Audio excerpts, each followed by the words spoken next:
ইতিপূর্বে আমরা সব ইসালে সব বা সব রেসানি করার তরিকা সম্পর্কে আলোচনা শুনতেছিলাম। এখন আমরা সব রেসানির গলত তরিকা, ভুল তরিকা সম্পর্কে কিছু আলোচনা শুনব। সব রেসানির নামে বর্তমানে মৃত্যুবার্ষিকী পালন করায় যে প্রথা চালু হয়েছে, শরীয়তের কোনো ভিত্তি নাই।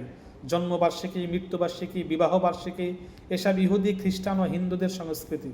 মূর্খতার দরুন এসব বিদআত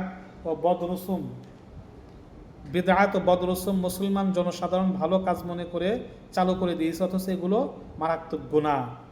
সব রেসানের জন্য অনেকে চেহলাম, চল্লিশা বা মৃত্যুর 3 দিন, 7 দিন, 9 দিন পর অনুষ্ঠান করে, কুলখানি করে, মিলাদ পড়া জরুরি মনে করে খানা খাওয়ায়।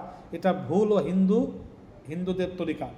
অনেকে তেলাওয়াতকারীদেরকে টাকা পয়সা দিয়ে ভাড়া করে, উত্তম খানা খাইয়ে কোরআন শরীফ তেলাওয়াত করিয়ে সব রেসানি করে। মনে রাখা দরকার, মৃত ব্যক্তির উদ্দেশ্যে কোরআন তেলাওয়াত করে টাকা পয়সা গ্রহণ করা বা খাওয়া বা তিলাওয়াত করিয়ে টাকা পয়সা প্রদান করা বা খানা খাওয়ানো সবই নাজায়েজের অন্তর্ভুক্ত। তিলাওয়াতের বিনিময়ে টাকা নেওয়া, টাকা দেওয়া বা তিলাওয়াতকে উদ্দেশ্য করে খানা খাওয়ানো এটা উচিত না। এতে দাতা ও গ্রহীতা উভয় গুনাহগার হবে এবং গ্রহীতা হারাম অর্থ খাদ্য গ্রহণকারী সাব্যস্ত হবে, আর মাইয়াতের আমল নামায় কিছুই পৌঁছবে না। এর জন্য উত্তম ব্যবস্থা হচ্ছে যারা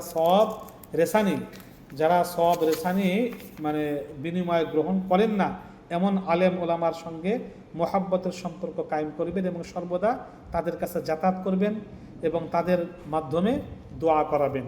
কিন্তু এই মাদ্রাসার ছাত্র আনলেন, হুজুর আনলেন, ভাড়া করে আনলেন, টাকা দিলেন, বিনিময় দিলেন, চুক্তি করে নিলেন, এরকম করাতে কোনো সওয়াব হবে না, বরং আরও গুনাহ হবে। অনেকে মাইয়েতের ইজমালি সম্পত্তি থেকে সব রেসানের উদ্দেশ্যে মিসকিনদের খানা খাওয়ায়। এক্ষেত্রে সকল ওয়ারিস যদি বালেগ হয় এবং সকলের অনুমতি সাপেক্ষে ব্যবস্থা নেওয়া হয় তাহলে কোনো অসুবিধা নাই, কিন্তু অনুমতি না নিলে পরবর্তী ভিডিও